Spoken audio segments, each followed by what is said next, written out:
తెలంగాణ భవన్ కు చేరుకున్నారు బీఆర్ఎస్ అధినేత కేసీఆర్. హారతులతో ఆయనకు స్వాగతం పలికారు మహిళా కార్యకర్తలు. అసెంబ్లీ ఎన్నికల తర్వాత తొలిసారి తెలంగాణ భవన్లో అడుగుపెట్టారు కేసీఆర్. కృష్ణానది పరివాహక ప్రాంత ప్రజా ప్రతినిధులు, ముఖ్య నేతలతో భేటీ అయ్యారు.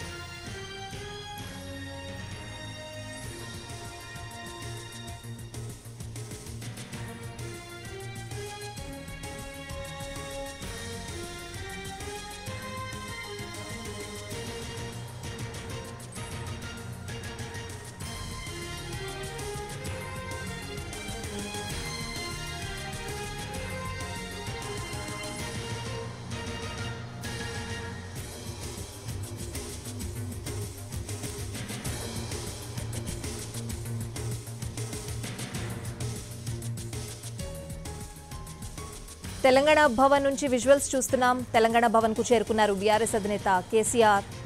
మంగళ హారతులతో ఆయనకు స్వాగతం పలికారు మహిళా కార్యకర్తలు. అసెంబ్లీ ఎన్నికల తర్వాత తొలిసారి తెలంగాణ భవన్లో అడుగుపెట్టారు కేసీఆర్. కృష్ణానది పరివాహక ప్రాంత ప్రజా ప్రతినిధులు, ముఖ్య నేతలతో భేటీ అయ్యారు. కేఆర్ఎంబీకి ప్రాజెక్టులను రాష్ట్ర ప్రభుత్వం అప్పగించిందని ఆరోపిస్తున్న బీఆర్ఎస్ పార్టీ దీనిపై సమావేశంలో చర్చించనుంది. అనంతరం భవిష్యత్ కార్యాచరణ ప్రకటించే అవకాశం కూడా ఉంది.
తెలంగాణ భవన్ దగ్గర ఒక కోలాహలం నెలకొంది. తెలంగాణ భవన్ కు చేరుకున్నారు బీఆర్ఎస్ అధినేత కేసీఆర్. ఆ విజువల్స్ కూడా చూస్తున్నాం. మంగళ హారతులతో ఆయనకు స్వాగతం పలికారు మహిళా కార్యకర్తలు.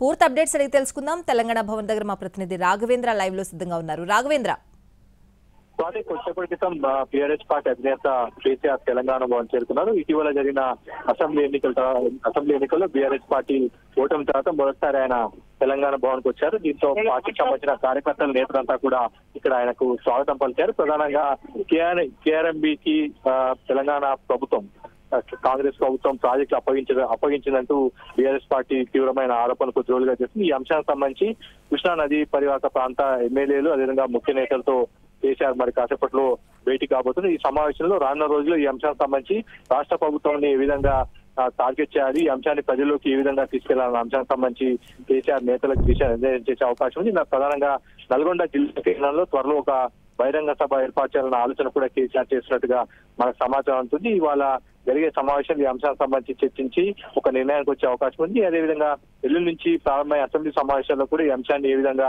లేవనెత్తాల అంశానికి సంబంధించి కూడా కేసీఆర్ నేతలకు స్పష్టత ఇచ్చే అవకాశం మనకు కనిపిస్తుంది. స్వాతి. రైట్ రాఘవేంద్ర.